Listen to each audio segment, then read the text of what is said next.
이명박 정부 당시 4대강 사업에 반대했다 국정원으로부터 사찰 피해를 입었던 환경단체들이 그 사찰 자료에 대한 정보 공개 청구를 최근에 한 것으로 확인됐습니다.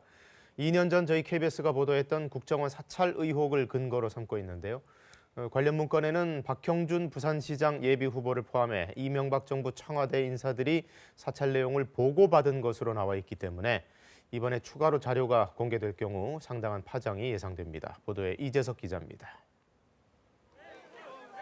이번에 정보 공개 청구를 한 곳은 환경운동연합을 포함한 5개 환경단체입니다.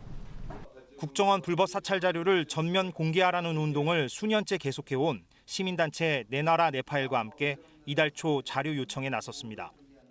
이들이 정보 공개 청구의 근거로 삼은 것은 2018년 9월 KBS가 단독 입수해 보도한 이른바 4대강 사찰 문건입니다. 문재인 정부 출범 이후 환경부의 요청으로 국정원이 제공한 한 장짜리 요약 문건입니다. 기업 후원금 모금 차단과 국고보조금 중단, 환경단체 인물의 신원 자료와 개인 비리 수집까지 4대강 사업에 반대한 환경단체와 교수 등을 상대로 한 이명박 정부 국정원의 불법 사찰 내용이 9개 항목으로 정리돼 있습니다. 사찰 피해 그리고 이런 것들을 가감없이 공개하고 시민들에게 공유함으로써 다시는 국가 권력이 시민들의 목소리를 탄압하는 일이 없도록 하고자 합니다. 이 문건이 더욱 주목받는 이유는 당시 사찰 내용을 보고받은 청와대 핵심 인사들이 특정돼 있다는 점입니다. 대통령실장과 민정수석, 정무수석, 홍보기획관 등이 보고를 받았다고 적혀 있습니다.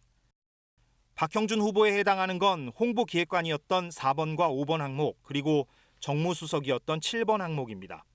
4대강 사업 반대단체들을 세무조사로 압박한다. 반대 인물 20명을 선정해 투쟁 계획을 사전에 파악하고 내부 갈등을 유도한다 등 명백한 불법 사찰이 당시 박 후보에게 보고되었다고 나와 있습니다. 이 문건은 2018년 당시 국정원이 실체를 공식 인정한 문건입니다. 따라서 이 문건을 뒷받침할 구체적 자료가 더 있다는 건 분명해 보입니다. 박형준 후보는 취재진과의 통화에서 4대강 불법 사찰과 관련해 전혀 아는 바 없다고 부인했습니다. 또 최근 불거지고 있는 불법 사찰 문제에 대해서는 선거 공작이고 불순한 의도가 있다고 주장했습니다. 이번 정보 공개 청구에 대해 국정원은 공개 여부를 검토 중이라고 밝혔습니다. 절차에 따라 평일 기준 20일 이내에 공개할지를 결정해서 당사자들에게 통보해줘야 하는데 자료가 공개된다면 3월 초가 유력해 보입니다. 국정원은 지난해 11월 대법원이 사찰 자료를 공개하라고 판결한 이후 피해 당사자들에게 제한적인 형태로 불법 사찰 자료를 공개해오고 있습니다. KBS 뉴스 이재석입니다.